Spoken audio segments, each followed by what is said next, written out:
ꯍꯧꯖꯤꯛ ꯑꯁꯤ ꯑꯩꯈꯣꯏꯒꯤ ꯃꯔꯤꯁꯨꯕ ꯃꯇꯝꯅꯤ. ꯑꯩꯈꯣꯏꯒꯤ ꯃꯔꯤꯁꯨꯕ ꯃꯇꯝ ꯑꯁꯤꯗ ꯑꯩꯅ ꯍꯥꯟꯅ ꯍꯥꯏꯗꯣꯛꯆꯈ꯭ꯔꯕꯒꯨꯝꯅ ꯑꯩꯗꯤ ꯉꯥ ꯐꯥꯔꯤ ꯍꯥꯏꯕ ꯍꯤꯔꯝꯗ ꯏꯁꯣꯔꯒꯤ ꯋꯥꯍꯩ ꯅꯩꯅꯃꯤꯟꯅꯒꯅꯤ. ꯌꯤꯁꯨꯒꯤ ꯁꯦꯕꯣꯛ ꯄꯤꯇꯔꯒꯤ ꯄꯨꯟꯁꯤꯗ ꯌꯨꯝꯐꯝ ꯑꯣꯏꯔꯒ ꯑꯩꯈꯣꯏꯅ ꯅꯩꯅꯃꯤꯟꯅꯒꯗꯧꯔꯤꯕꯅꯤ. ꯄ꯭ꯔꯚꯨ ꯌꯤꯁꯨꯅ ꯑꯁꯤꯕꯕꯨ ꯖꯣꯏ ꯇꯧꯗꯨꯅ ꯍꯤꯡꯒꯠꯂꯕ ꯃꯇꯨꯡꯗ ꯃꯥꯒꯤ ꯁꯦꯕꯣꯛꯁꯤꯡꯗ ꯑꯍꯨꯝꯂꯛ ꯁꯨꯕ ꯑꯣꯏꯅ ꯎꯍꯟꯕꯤꯕ ꯃꯇꯝꯗ ꯄꯤꯇꯔꯅ ꯍꯥꯏꯈꯤꯕ ꯋꯥꯍꯩꯅꯤ, ꯑꯩꯗꯤ ꯉꯥ ꯐꯥꯔꯤ. ꯃꯁꯤꯅ ꯄ꯭ꯔꯚꯨ ꯌꯤꯁꯨꯅ ꯄꯥꯝꯗꯕ, ꯏꯁꯣꯔꯅ ꯄꯥꯝꯗꯕ ꯄꯥꯎꯈꯨꯝꯒꯤ ꯑꯔꯣꯏꯕꯅꯤ. ꯕꯥꯏꯕꯜ ꯁꯥꯁꯇ꯭ꯔꯁꯤꯗ ꯑꯩꯈꯣꯏꯅ ꯌꯦꯡꯉꯗꯤ ꯅꯍꯥꯛ ꯀꯗꯥꯏꯗ ꯂꯩ ꯍꯥꯏꯅ ꯏꯁꯣꯔꯅ ꯍꯪꯕꯤꯕ ꯃꯇꯝꯗ ꯈꯨꯝꯈꯤꯕ ꯄꯥꯎꯈꯨꯝꯁꯤꯡꯒꯤ ꯃꯔꯛꯇ ꯏꯁꯣꯔꯅ ꯄꯥꯝꯗꯕ ꯃꯌꯥꯝ ꯑꯃ ꯑꯩꯈꯣꯏꯅ ꯊꯦꯡꯅꯒꯅꯤ. ꯑꯗꯨꯕꯨ ꯑꯩꯈꯣꯏꯒꯤ ꯃꯇꯝꯁꯤ ꯅꯤꯄꯥꯜꯂꯛ ꯑꯣꯏꯕꯅꯤꯅ ꯃꯔꯤꯈꯛ ꯑꯩꯈꯣꯏꯅ ꯈꯟꯗꯣꯛꯆꯕꯅꯤ. ꯃꯁꯤꯅ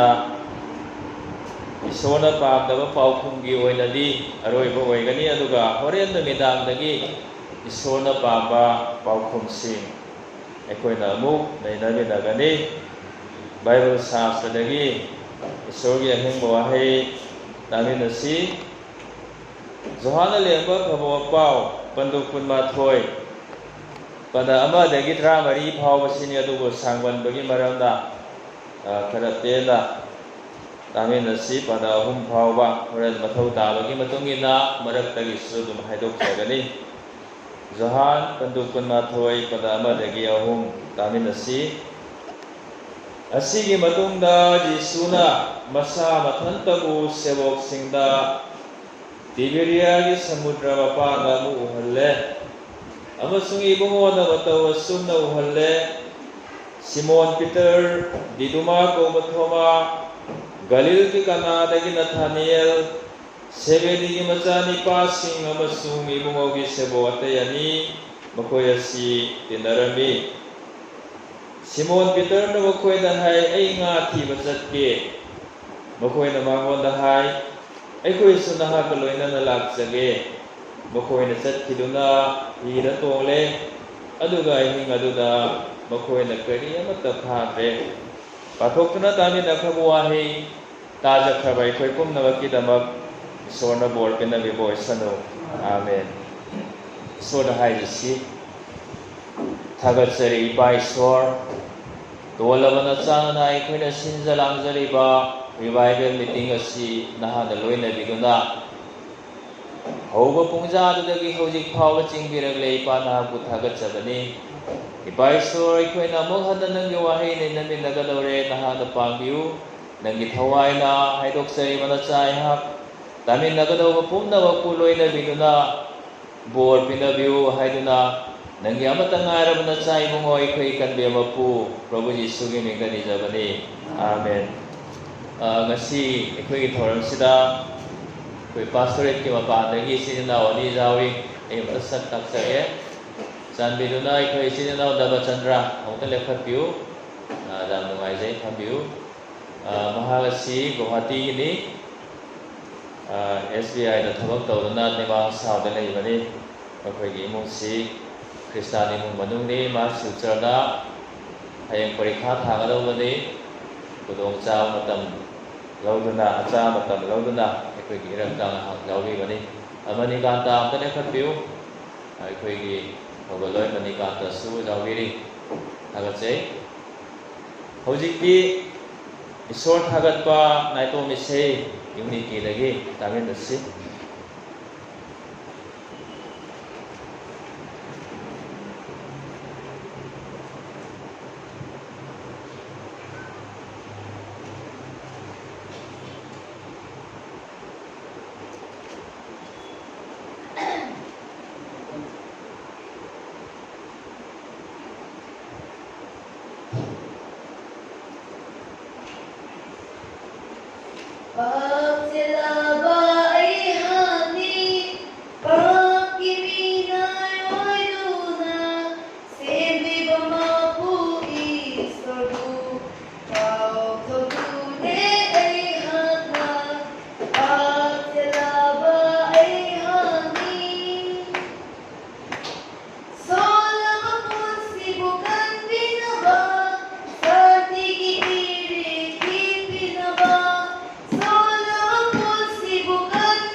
Sari Euniki, Horen Medangadi, Pastorate ki, Kristan Nahak member Sindagi, Puna Samina Vaisei, when Namin Nagani, Equinata, Kabugunda, Equihiramsi, Eidi phari, Haibaduni, Equiki Handaki revival meeting a Sigi Hiramdi, Nahak kadaida Haiba, Sona Hambiri Bawang Aduni, Ujikimata Masida,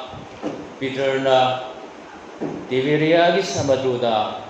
Magi Marup Singalwena Naga Parigay Matamda, Isona Peter Nahak kadaida Haina Hambiba Matamda, Ipa Isora Idinga Pari Haina Mana Kumkiba, Adu Equina de Nagadori Vanega Si Hiramsi, when Karatong Naikana Kaidokuna Janginagani Han Hanbadadi, Peter na Magi Ariba Mipa Naduda Amuhan Khe. Equina Kambagumna Peter Si Prabhu Jesu Christagi Sebogni Sebog Trai Twagi Ming Iba Mapam Ahum Bible the Zawi Ahum Maksida number 1 the Peter Ming Selaban Aduna Masi Sebog Trai Twagi Manunda Lucing Bani Kwai Mapok Ni Haivasi Equigi Hazard. Basi Prabhu Jesu Christa na Sebo Wainadaba, Kaubiba Matanda, Man Kudakta, Prabhu Jesu Gimatungi. Hoji Mana Eidi phari Haina Hairiba, Tiberiagi Samadru si Galil Samadru. Galil Samadru si Maming Tongan Balay, Pati Amatani, Galil Samadru Haina Sukhane, Aduba. Tiberia Samadru Haina Sukhane, Genesaret ki Park Haina Sukhana. Galil Highway District of Madu Galil, Madudale, Park of Gimarata, Galil Park, Galil Samadru Haina Kane, the Tiberia Highway Sisu, Galil Samadru Gimapa, the Leba, Sahar Amani,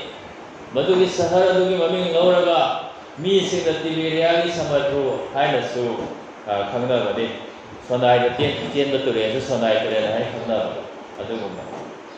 Hairiba, Galil Pan, Simatada, Peterna, Magi Manani Pa, Andrea Galoinana, Na Padan Leda, Prabhu Suna, Eidi Tung Ilu, Hainako, Matanda, Masin Manao, Animagna, Makoigi He, Tanamlaga, Makoigi in Tadolaga. Kudakta Prabhu Jesugi Tungi Inchila. Dam Taganigai, Tanzanigai. Kanagumong Wairadis, Kadaida no Aquina Satuise Prabhu, Karino Aquina Tauduise, Equili from the Kadaida no, Karisaro Bino Aquina, Waham Yamham Bazar is setting. Bible the Aquina Ubagimatugi Dadi, Peter Ramasuma, Madame Nipa and Rihanna. Prabhu Jesu na kaubiba matang na makoy na wahang amatataw kini. Kudakta. Prabhu Jesu gimatung inkibali. Jesu gisabokrani thagi madung makoy na san kibali. Dam kaganingay. Sa oras na saniyahum. Prabhu Jesu gimatung ille. Palestina hai balay ba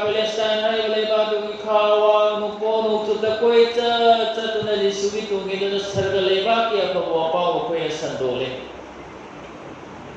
Adagi ko yung naghambagong na Prabhu Jesu di asung tayo madalay na malako natin. Papi singi mahut sino na singi na ba? Papi singi katpang pabayra ko doon na masabo katok siya na malako ni Maranda. Kalvari cross na Masabu nung sibali o ay nagatopi. Prabhu Jesu na cross pagod na siki ba? Maramahan na ba? Ngayon. Peter si Adumay Prabhu Jesu na mago kaubiti ba pa? Galil pa aduda amukhin na. Maramahan na. Makoy gi Prabhu, ekoy gi su Prabhu Jesu do. Pangting na siki ba tangan? Masday ko na kami nabazama dito isin na sa Zam na tuna Prabhu Jesu Sebog Peter sina Mago Prabhu Jesu na kaugiti ngay ida Pwede mamangis sin pamalu na tankre hayo sin Peter amasung Andrea machin manausi nga phaba mising nga phada na mapuksa tanbasing nga phaba lamna heibare Galil samadru singa marang kaina leiba masada leiba nga sujamna hawba oibagi maramna mi kaya amada masida nga phada na mapuksa tan hi amada in tawraga nga pharaga hairiba nga sijolaga makoina mapuksa tan adum haina Galil samadruda nga phadana leiramba adu Prabhu Jisuna kaubibagi maramna magi tung induna Isorgi leibaki afabo pau chahi ahum sandogora matungda makoi Prabhu leitra matamdadi amu hanagi sintamda han ma amu hananga phasiga koina ubagumna moi sebom tareta puna leiminarami Galil samadru mapasi ikang hangodana Peter sina ai nga thiba chatke ai nga phaba chatke hai adi magi leiminariba dei tarugunasu makoina kai hairake aibu Aikhoisu Nahak loina na laksagi makoi loin chahina nga maga chatminariba singsi Prabhu Jisu Krishna ki sebo oira mangata Peter ga loina sebo oina maga ma khaktana tana atei sebo taruk amasu puduna hanagi sinphamduda han munawa khan tawminasi chinnausa Ishwar ki thogan tawramba Jisu Krishna ki tung ilamba Mi kaya mana Peter gumna hanagi sinphamda hanbasi leitaba nati adu masi Ishwargi apama nate sinausa Aikoi Ishwarna kauthokpidana magi masamanai ohenbira taibang pamasna mi masing langamna leibasida Kabuganj Pastorate sida mi masing langamna masing thingamna leiba orasu aikoi khara sikhang magi masamanai oida Ishwarna kauthokpiban Taibang pamadagi aikoi umana kauthokpidana aikoi nasu Jisu ki tung injarage haidana loina thadolamaga aikoi lakhibani kana gumadi mama mapa thadollanduna machin mana thadollanduna mayu makai phao thadollanduna lakhibani kana gumadi Krishna oibagi marana magi sinpham phao thadolamaga lakhibani Prabhu Jisu ki thogan tawjarurage haidana aduga Khanghodaba mikupta Peter gumna hanagi sinphamda hankibasi jaudaba nate jinausa ngasi mafamasta tiliba ikhoidi Peter gi matau tamlarois atei kanaguma makoi gi hanagi sinphamda hankiba mi singadugi matau se khoina tamlarois aikoina lomanai da matam phawa aikoi daibang pusina leiba makhai Prabhu Jisu Krishna ki tungsi harauna imsi nungaina imsi aikoi amuk hana isagi hanagi sinphamaduda hallaroi haibasi ihan hanbada aina haidok chaningbani Peter si ma matomta natana mana hanagi sinphamda hallani matomta oradi khara pharamadu taruk amasu puraga hanki asumana hanagi sinphamda hankibasi ngasi matomta natana mi ateisu puraga jam chatkal thogoloi oramadagi tokiba oirasu Krishna oramadagi sonthakiba ninghan nakiba oirasu makoi khaktana tana ateisu khomba puraga jam chatkal mari sinausa jam kiningai gi masal aduna kanagumba mana khudi thiduna masagi hanagi sinphamda hankiba ariba mipada hankiba Mana pandre hai thadolaba mipala da amu hankhyo matamda aikoi sumagi matau tamgado manate sinausa ma aikoi na amu hana purongna bo honna ga dawbane magi tungi indana chatkado manate amu handa isogi khuyada purongna ba aikoi na honna batare Prabhu Jisuna Peter ki machin banao Peter amasung Andrea bo kaubiyo matamadu da sijinnakibo wahidu ai kawa ngam de ya sa khang mani ai gi tu ngi lo hoji tei mi pha bo he bi nei nga pha ri da nga u pha ro no mi pha bo he bi ge madu na ta ka de mi sing bu isori khya da ku sin da gi thabak ta hon bi ge la ho hai ꯄꯥꯄꯤꯁꯤꯡꯕꯨ ꯏꯁꯣꯔꯒꯤ ꯈꯨꯌꯥꯗ ꯄꯨꯁꯤꯟꯕꯒꯤ ꯊꯕꯛ ꯑꯗꯨ ꯇꯧꯍꯟꯕꯤꯒꯦ ꯆꯍꯤ 3 ꯆꯨꯝꯅ ꯌꯤꯁꯨꯒꯤ ꯇꯨꯡ ꯏꯟꯗꯨꯅ ꯃꯈꯣꯏ ꯇꯧꯔꯨꯔꯣ ꯄ꯭ꯔꯚꯨ ꯌꯤꯁꯨ ꯍꯧꯖꯤꯛꯇꯤ ꯃꯥꯒꯤ ꯊꯕꯛ ꯑꯗꯨ ꯃꯄꯨꯡ ꯐꯥꯍꯜꯂꯝꯂꯒ ꯀ꯭ꯔꯣꯁꯇ ꯑꯋꯥꯕ ꯈꯥꯡꯗꯨꯅ ꯁꯤꯕꯤꯔꯝꯃꯒ ꯆꯪꯅ ꯁꯔꯒꯗ ꯂꯦꯡꯈꯠꯈꯤꯒꯗꯧꯔꯦ ꯑꯗꯨꯒꯤ ꯃꯇꯝ ꯑꯗꯨꯗ ꯄ꯭ꯔꯚꯨꯗ ꯇꯧꯔꯝꯕ ꯊꯧꯒꯜ ꯑꯗꯨ ꯃꯥꯅ ꯃꯈꯥ ꯆꯠꯊꯒꯗꯧꯕ ꯃꯇꯝ ꯑꯗꯨꯗ ꯄ꯭ꯔꯚꯨ ꯌꯤꯁꯨꯅ ꯍꯥꯏꯔꯝꯕꯁꯤꯡ ꯑꯗꯨ ꯁꯤꯟꯅꯔꯕ ꯊꯧꯗꯥꯡꯁꯤꯡ ꯑꯗꯨ ꯄꯥꯡꯊꯣꯛꯀꯗꯧꯕ ꯃꯇꯝ ꯑꯗꯨꯗ ꯃꯗꯨ ꯄꯨꯝꯅꯃꯛ ꯑꯁꯤ ꯇꯧꯗꯗꯨꯅ ꯍꯥꯟꯅꯒꯤ ꯁꯤꯟꯐꯝꯗ ꯆꯠꯈꯤ ꯀꯌꯥ ꯊꯨꯅ ꯀꯥꯎꯊꯣꯛꯈ꯭ꯔꯕꯁꯦ ꯑꯩꯈꯣꯏ ꯃꯤꯑꯣꯏꯕꯁꯤ ꯌꯥꯝ ꯀꯥꯎꯒꯜꯂꯤ ꯏꯆꯤꯟ ꯏꯅꯥꯎꯁꯤ ꯄꯤꯇꯔꯒꯨꯝꯅ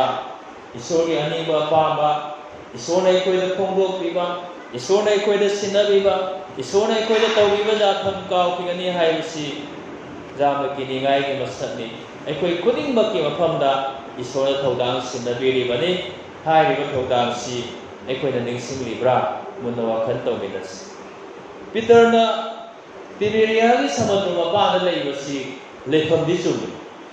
ꯑꯗꯨꯕꯨ ꯇꯧꯔꯤꯕ ꯊꯕꯛꯇꯣ ꯂꯥꯟꯕ ꯂꯩꯐꯝꯗꯤ ꯆꯨꯝꯃꯦ ꯍꯥꯏꯁꯤ ꯀꯔꯤꯒꯤꯅꯣ ꯍꯥꯏꯕꯗ ꯄ꯭ꯔꯚꯨ ꯌꯤꯁꯨꯅ ꯑꯁꯤꯕꯕꯨ ꯖꯣꯏ ꯇꯧꯗꯨꯅ ꯍꯤꯡꯒꯠꯄ ꯃꯇꯝ ꯑꯗꯨꯗ ꯃꯦꯔꯤ ꯃꯒꯗꯂꯤꯅꯤꯒꯤ ꯃꯐꯝꯗ ꯃꯥꯅ ꯃꯁꯛ ꯇꯥꯛꯑꯦ ꯃꯁꯥꯕꯨ ꯈꯪꯍꯟꯖꯔꯦ ꯃꯦꯔꯤ ꯃꯒꯗꯂꯤꯅꯤꯗ ꯏꯆꯤꯟ ꯏꯅꯥꯎꯁꯤꯡꯗꯨꯗ ꯍꯥꯏꯔꯤꯁꯨ ꯑꯩ ꯒꯂꯤꯂꯤꯗ ꯂꯥꯛꯀꯅꯤ ꯃꯈꯣꯏ ꯍꯥꯟꯅ ꯆꯠꯂꯒ ꯑꯗꯨꯗ ꯂꯩꯔꯝꯃꯣ ꯍꯥꯏꯅ ꯍꯥꯏꯈꯤ ꯑꯗꯨꯅ ꯄ꯭ꯔꯚꯨ ꯌꯤꯁꯨꯅ ꯒꯂꯤꯂꯤꯗ ꯂꯩꯔꯝꯃꯣ ꯍꯥꯏꯅ ꯍꯥꯏꯕꯤꯕꯒꯤ ꯃꯔꯝꯅ ꯃꯈꯣꯏꯅ ꯒꯂꯤꯂꯤꯗ ꯂꯩꯕꯁꯤ ꯌꯥꯝ ꯆꯨꯝꯃꯦ ꯑꯗꯨꯕꯨ ꯃꯐꯝ ꯑꯗꯨꯗ ꯄ꯭ꯔꯚꯨꯕꯨ ꯉꯥꯏꯗꯨꯅ ꯂꯩꯔꯝꯒꯗ꯭ꯔꯥ ꯍꯥꯏꯔꯒ ꯄ꯭ꯔꯚꯨꯕꯨ ꯈꯧꯔꯥꯡꯅ ꯉꯥꯏꯗꯨꯅ ꯂꯩꯔꯝꯒꯗ꯭ꯔꯥ ꯍꯥꯏꯔꯒ ꯄ꯭ꯔꯚꯨ ꯌꯤꯁꯨ ꯈ꯭ꯔꯤꯁꯇꯅ ꯃꯈꯣꯏꯗ ꯇꯝꯕꯤꯔꯕ ꯁꯔꯒ ꯂꯩꯕꯥꯛꯀꯤ ꯑꯐꯕ ꯋꯥꯄꯥꯎꯗꯨ ꯁꯟꯗꯣꯛꯂꯝꯒꯗ꯭ꯔꯥ ꯍꯥꯏꯔꯒ ꯁꯃꯨꯗ꯭ꯔꯗ ꯉꯥ ꯐꯥꯗꯨꯅ ꯂꯩꯔꯝꯂꯕꯅꯤ ꯏꯆꯤꯟ ꯏꯅꯥꯎꯁꯤꯡ ꯑꯗꯨꯅ ꯃꯈꯣꯏꯅ ꯂꯩꯔꯤꯕ ꯃꯐꯝꯗꯤ ꯆꯨꯝꯃꯤ ꯑꯗꯨꯕꯨ ꯃꯈꯣꯏꯅ ꯇꯧꯔꯤꯕ ꯊꯕꯛꯁꯤ ꯆꯨꯝꯃꯤ ꯂꯥꯜꯂꯤ ꯉꯁꯤꯒꯤ ꯃꯇꯝ ꯑꯁꯤꯗ ꯄꯤꯇꯔꯒꯨꯝꯅ ꯑꯩꯈꯣꯏꯒꯤ ꯂꯩꯔꯤꯕ ꯃꯐꯝꯗꯤ ꯆꯨꯝꯕ ꯇꯧꯔꯤꯕ ꯊꯕꯛꯇꯤ ꯆꯨꯝꯗꯕꯁꯤ ꯀꯅꯥ ꯀꯅꯥ ꯌꯥꯎꯔꯤ ꯃꯨꯟꯅ ꯋꯥꯈꯜ ꯇꯧꯃꯤꯟꯅꯁꯤ ꯏꯁꯣꯔꯅ ꯑꯩꯈꯣꯏꯕꯨ ꯊꯝꯕꯤꯔꯤꯕ ꯃꯐꯝꯗ ꯑꯩꯈꯣꯏ ꯂꯩꯔꯦ ꯌꯥꯝꯅ ꯍꯔꯥꯎꯅꯤꯡꯉꯥꯏꯅꯤ ꯑꯗꯨꯕꯨ ꯃꯐꯝ ꯑꯗꯨꯗ ꯇꯧꯒꯗꯕ ꯊꯕꯛ ꯑꯗꯨ ꯑꯩꯈꯣꯏꯅ ꯇꯧꯔꯤꯕ꯭ꯔꯥ ꯍꯥꯏꯕꯁꯤ ꯃꯨꯟꯅ ꯋꯥꯈꯜ ꯇꯧꯃꯤꯟꯅꯁꯤ ꯉꯁꯤꯒꯤ ꯅꯨꯃꯤꯠ ꯑꯁꯤꯗ ꯄꯥꯁꯇꯔ ꯑꯣꯏꯔꯕꯁꯨ ꯁꯤꯡꯂꯨꯞꯀꯤ ꯑꯍꯜ ꯑꯣꯏꯔꯕꯁꯨ ꯏꯚꯥꯟꯖꯦꯂꯤꯁ ꯑꯣꯏꯔꯕꯁꯨ ꯄ꯭ꯔꯣ ꯁꯤꯄꯥꯏ ꯑꯣꯏꯔꯕꯁꯨ ꯃꯦꯝꯕꯔ ꯑꯣꯏꯔꯕꯁꯨ ꯏꯁꯣꯔꯅ ꯑꯩꯈꯣꯏꯕꯨ ꯑꯩꯈꯣꯏꯅ ꯂꯩꯔꯤꯕ ꯃꯐꯝ ꯑꯗꯨꯗ ꯊꯝꯕꯤꯔꯤꯕꯅꯤ ꯃꯐꯝ ꯑꯗꯨꯗ ꯑꯩꯈꯣꯏꯅ ꯂꯩꯕꯁꯤ ꯆꯨꯝꯃꯤ ꯏꯁꯣꯔꯅ ꯂꯩꯍꯟꯅꯤꯡꯕ ꯃꯐꯝꯗꯅꯤ ꯑꯩꯈꯣꯏꯅ ꯂꯩꯔꯤꯕꯁꯤ ꯑꯗꯨꯕꯨ ꯂꯩꯐꯝꯗꯤ ꯆꯨꯝꯃꯒ ꯑꯩꯈꯣꯏꯅ ꯇꯧꯔꯤꯕ ꯊꯕꯛꯇꯨ ꯆꯨꯝꯕ꯭ꯔꯥ ꯃꯨꯟꯅ ꯋꯥꯈꯜ ꯇꯧꯃꯤꯟꯅꯁꯤ ꯏꯁꯣꯔꯒꯤ ꯊꯧꯒꯜ ꯇꯧꯕꯁꯤꯡ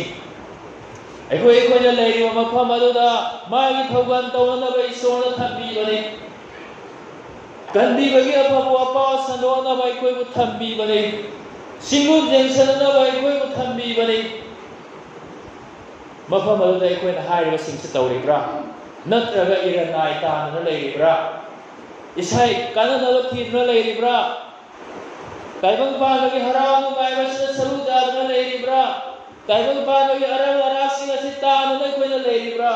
ꯃꯨꯟꯅ ꯋꯥꯈꯜ ꯇꯧꯃꯤꯟꯅꯁꯤ ꯏꯆꯤꯟ ꯏꯅꯥꯎꯁꯤꯡ ꯃꯁꯤ ꯄꯨꯝꯅꯃꯛꯁꯦ ꯑꯩꯈꯣꯏꯅ ꯌꯥꯝꯅ ꯇꯥꯜꯂꯒꯁꯨ ꯏꯁꯣꯔꯒꯤ ꯑꯅꯤꯡꯕ ꯑꯄꯥꯝꯕ ꯌꯥꯎꯗ꯭ꯔꯗꯤ ꯏꯁꯣꯔꯒꯤ ꯕꯣꯔ ꯌꯥꯎꯗ꯭ꯔꯗꯤ ꯁꯨꯛꯐꯪ ꯐꯪꯕ ꯉꯝꯃꯣꯏ ꯑꯩꯈꯣꯏꯅ ꯈꯨꯠ ꯑꯅꯤ ꯊꯥꯗꯅ ꯇꯥꯜꯂꯕꯁꯨ ꯏꯁꯣꯔꯒꯤ ꯑꯅꯤꯡꯕ ꯑꯄꯥꯝꯕ ꯅꯠꯇ꯭ꯔꯗꯤ ꯐꯪꯕ ꯁꯨꯡꯉꯝ ꯉꯝꯃꯣꯏ ꯏꯆꯤꯟ ꯏꯅꯥꯎꯁꯤꯡ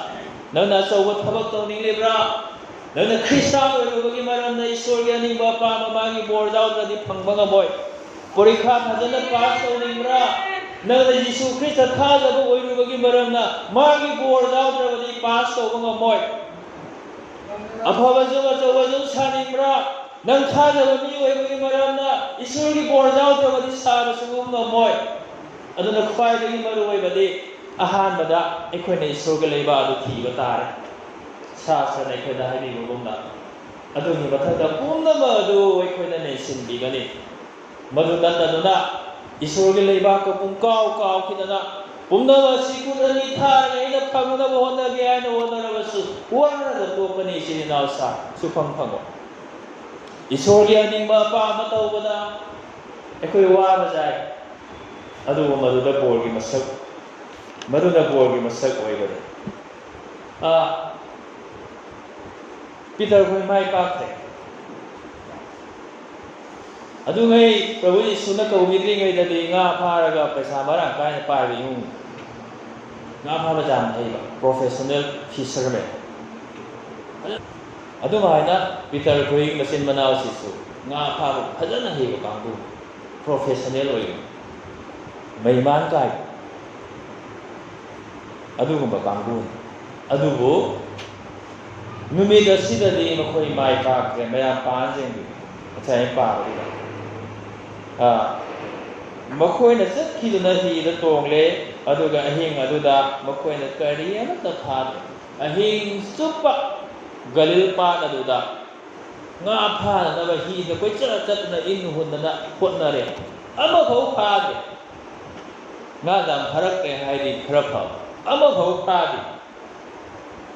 Prabhu Jisu Krishna giao ra badi aikoi punsi se aremba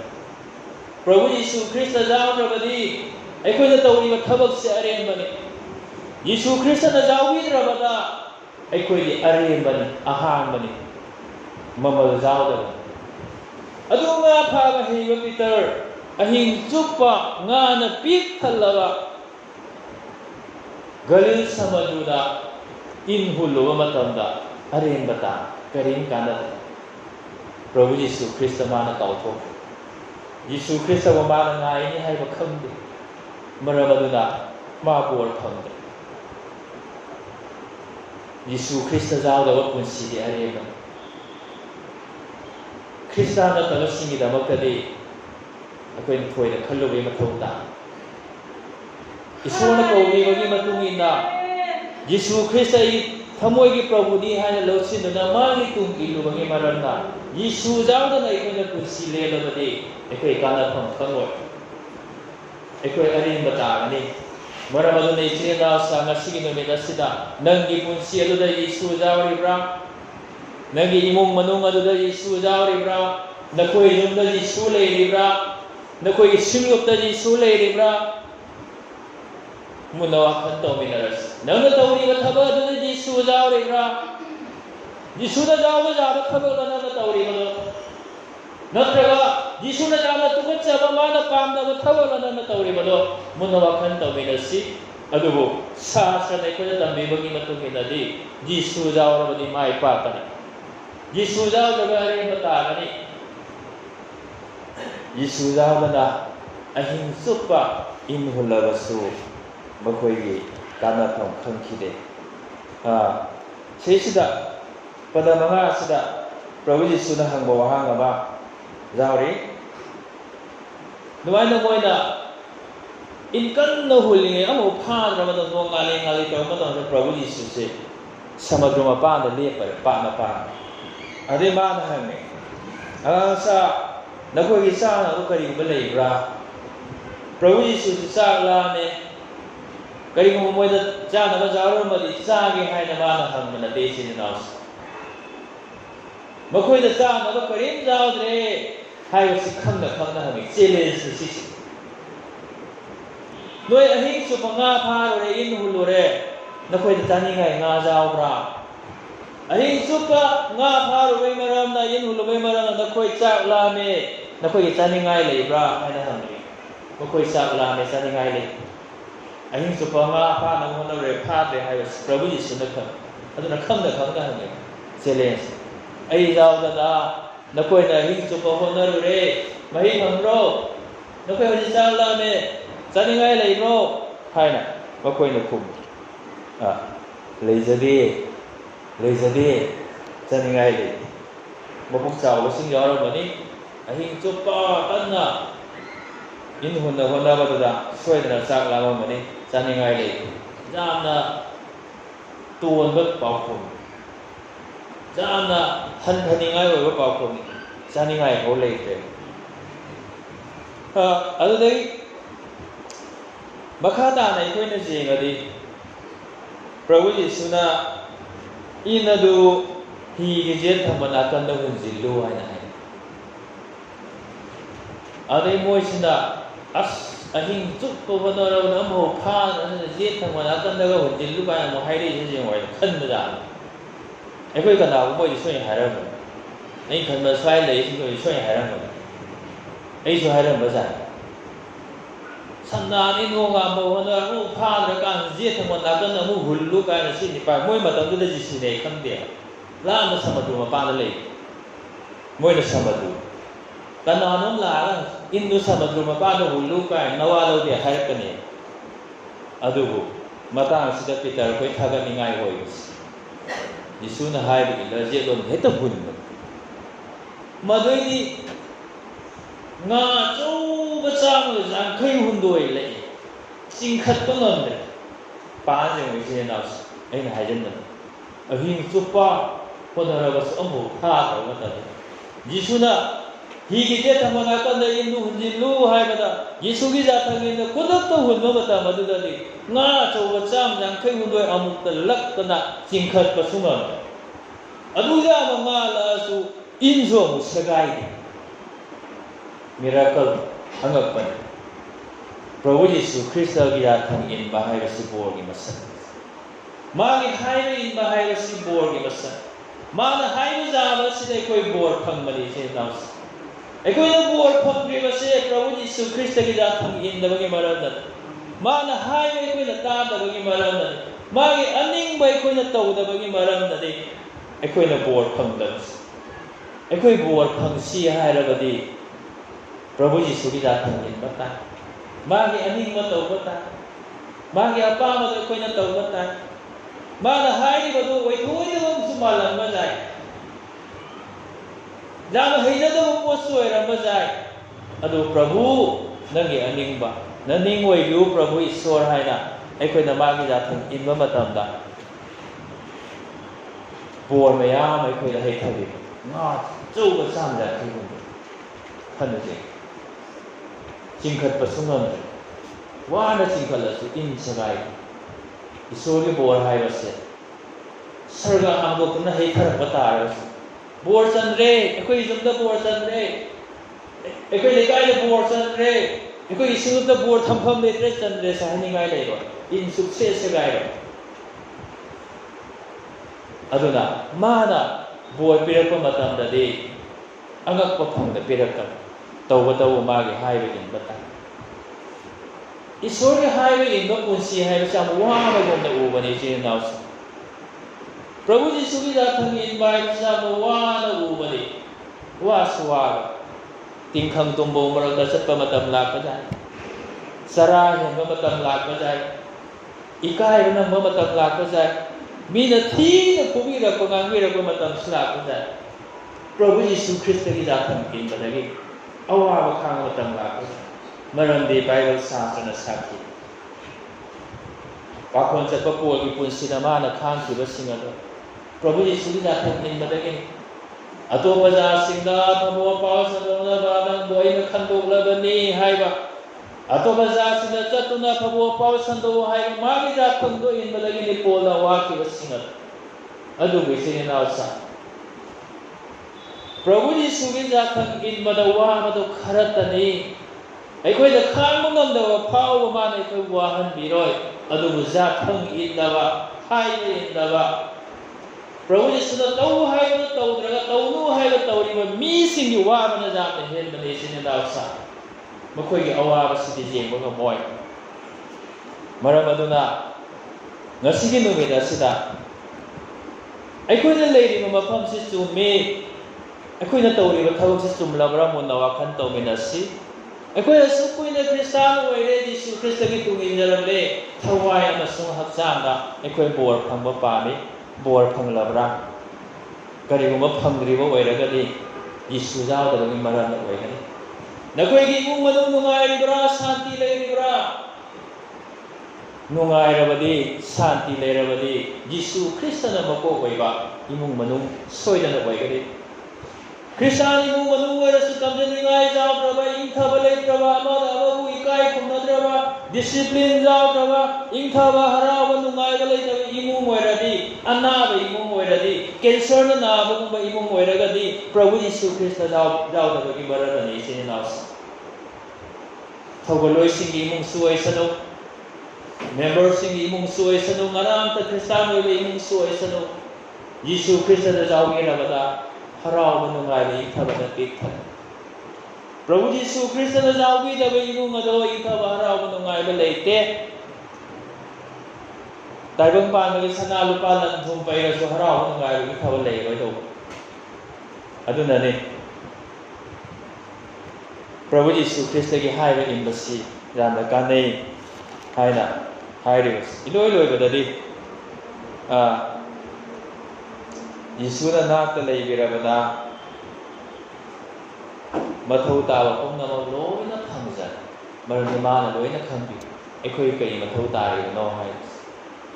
aigi kari mathau tai ai kari darkar lei haibas aina haidinga loina khangbi baiso ekhoi ki kari mathau tai ekhoi kari awat lei ekhoi kannagadaba pot oiradi mana pige haida ngai no leiba ekhoi na koi tan tan roba gi mathau ta nakoi na ni dingedagi mana hana khangbi haina hairiba natra shastra aduna Yisuna nakta leibirabada ekhoi gi awat kari lei Amaron na taibang pano gi pot pumna masin loy na igi nakta thambira matanda Yisu daw na gadi igi karimat leite chininaw sa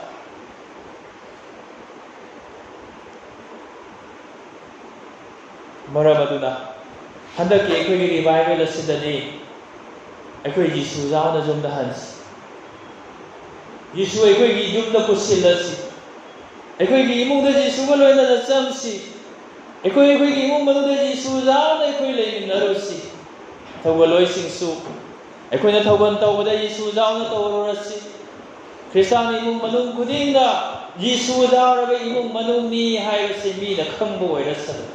ekhoi gi pastorate leiriba imung manung kudingma si Yisu Krista na loina biriba Yisu Krista na jawiriba imung manung ni haibasi mi sina khangbo oisanu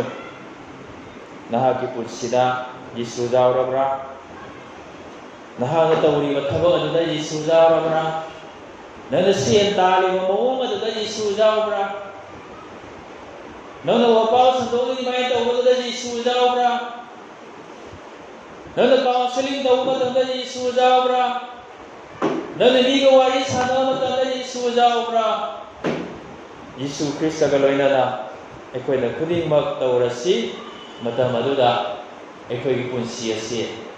Yisu Krista ki manga soidana nga thorakani mi singnasu ai sin na haibas madi Yisu thajaba mi madi Kristani haina soidana haigani sina sa ngasidagi chahi kun gi mamangda ekhoi waja sing mayam thogan toromado maitai maram adugi matamduda thogan sikya gi matik mai pak Hakka kudingi ni batai sebagai pak Awal sonda sini ronda Welapun ronda lana ronda Barang rias lagi project mayang Bengali Kasari Disnu Priya Kasar kana main singmi sini nau sing le penuh sing baiti sing halwa na jengi Baiti sing di marakta Isona kabuwa pawi kong phajana hangbire haidun sum Mi mayam na Yisu Krista thajaduna ei Kristan oirage haina da Wabao sando bachatpada se heta Kristan oire mami phangda Open air meeting campaign tawrasu Yisu Krista thajare haina ming piwa mi mayam daw No na maitai maraka thogan tawba horapa matam adu matam dadi apabu wabao sando ko kaya haitaba thogal loi ga dani leirami No na Kristan oirapa evangelist oina thagiba Ama ni kama paanay lako waja sing khakta adu thajaba mayam phang hojik phangba ngamdi sikarigino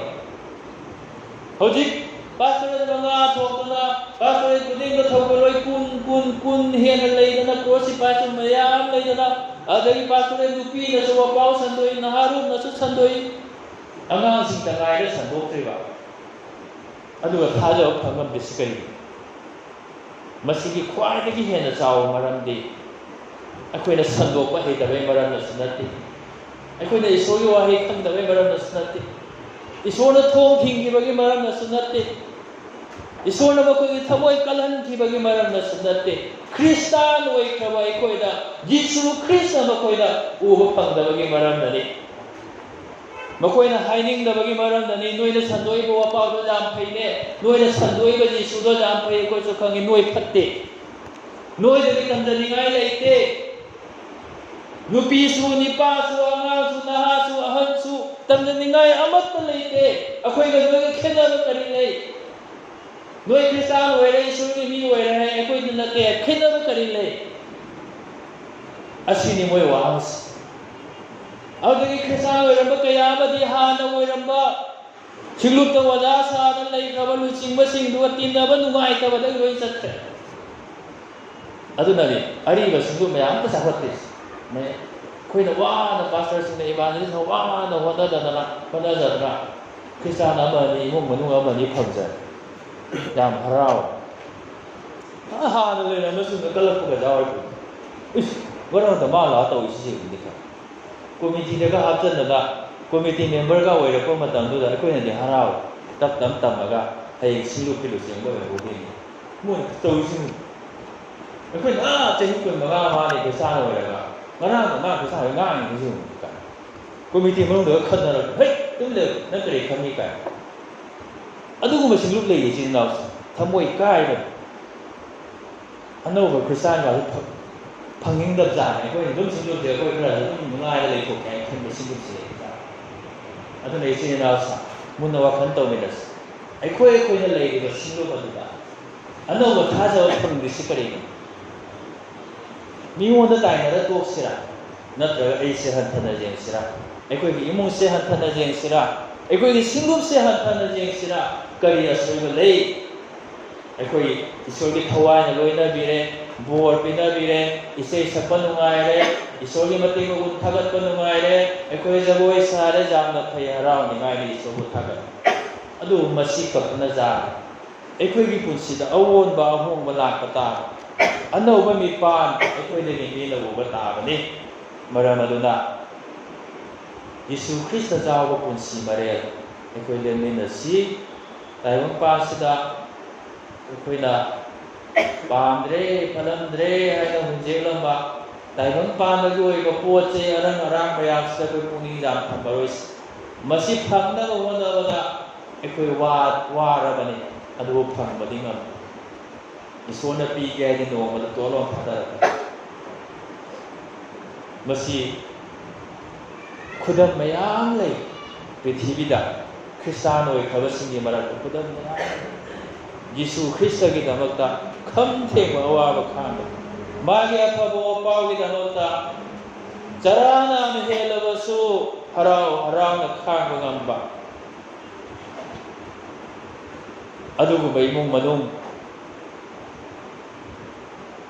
ꯌꯥꯝ ꯀꯨꯏꯗꯦ ꯈꯔꯅꯤ ꯑꯋꯥꯕ ꯈꯥꯡꯂꯒ ꯏꯁꯣꯔꯅ ꯃꯈꯣꯏꯒꯤ ꯑꯋꯥꯕ ꯀꯣꯛꯄꯤ ꯑꯗꯨꯕꯨ ꯑꯩ ꯋꯥꯕ ꯇꯥꯔꯦ ꯍꯥꯏꯗꯅ ꯏꯁꯣꯔꯒꯤ ꯊꯧꯒꯜꯁꯤ ꯄꯨꯛꯅꯤꯡ ꯀꯌꯥ ꯊꯤꯡꯖꯤꯟꯕ ꯉꯝꯗꯗꯅ ꯑꯩ ꯋꯥꯕ ꯀꯃꯥꯏꯅ ꯀꯣꯛꯀꯅꯤ ꯍꯥꯏꯅ ꯊꯤꯔꯒ ꯁꯨꯛꯀꯣꯛꯄ ꯉꯝꯕ ꯅꯣꯡꯃꯒꯤ ꯄꯨꯊꯔꯛꯀꯅꯤ ꯃꯔꯝꯗꯤ ꯏꯁꯣꯔꯒꯤ ꯕꯣꯔ ꯌꯥꯎꯗꯕ ꯍꯤꯟꯗꯨꯅ ꯇꯧꯔꯝꯃꯗꯤ ꯃꯗꯨ ꯑꯩ ꯈꯪꯗꯦ ꯃꯣꯏ ꯃꯥꯏ ꯄꯥꯛꯄꯁꯨ ꯌꯥꯏ ꯌꯤꯁꯨ ꯈ꯭ꯔꯤꯁꯇ ꯊꯥꯖꯔꯨꯕ ꯑꯩꯈꯣꯏꯅꯗꯤ ꯃꯥꯒꯤ ꯊꯧꯒꯜ ꯇꯧꯔꯒꯅꯤ ꯍꯥꯏꯅ ꯄꯨꯟꯁꯤ ꯀꯠꯊꯣꯛꯂꯨꯕ ꯑꯩꯈꯣꯏꯅꯗꯤ ꯇꯥꯏꯕꯪꯄꯥꯟꯗ ꯈꯨꯠ ꯅꯥꯝꯕꯁꯦ ꯕꯣꯔꯁꯨ ꯐꯪꯕ ꯃꯔꯝ ꯑꯗꯨꯅ ꯑꯩꯈꯣꯏꯒꯤ ꯄꯨꯟꯁꯤꯁꯤ ꯍꯛꯆꯥꯡꯒꯤ ꯑꯣꯏꯕꯗꯁꯨ ꯊꯋꯥꯏꯒꯤ ꯑꯣꯏꯕꯗꯁꯨ ꯏꯁꯣꯔꯗꯒꯤ ꯕꯣꯔ ꯐꯪꯁꯤ ꯃꯇꯤꯛ ꯂꯩꯅ ꯈ꯭ꯔꯤꯁꯇꯥꯟ ꯑꯣꯏꯁꯤ ꯃꯇꯤꯡ ꯂꯩꯅ ꯈ꯭ꯔꯤꯁꯇꯥꯟ ꯑꯣꯏꯁꯤ ꯍꯥꯏꯔꯕꯗꯤ ꯌꯤꯁꯨ ꯈ꯭ꯔꯤꯁꯇ ꯌꯥꯎꯕ ꯄꯨꯟꯁꯤ ꯃꯔꯦꯜ ꯑꯃ ꯑꯩꯈꯣꯏꯅ ꯂꯦꯟꯁꯤ ꯌꯤꯁꯨ ꯈ꯭ꯔꯤꯁꯇꯒ ꯂꯣꯏꯅꯅ ꯃꯥꯒꯤ ꯊꯧꯒꯜꯁꯨ ꯑꯩꯈꯣꯏꯅ ꯇꯧꯁꯤ ꯏꯁꯣꯔꯅ ꯑꯩꯈꯣꯏ ꯃꯌꯥꯝꯒꯤꯗꯃꯛꯇ ꯕꯣꯔ ꯄꯤꯅꯕꯤꯕ ꯑꯣꯏꯁꯅꯨ꯫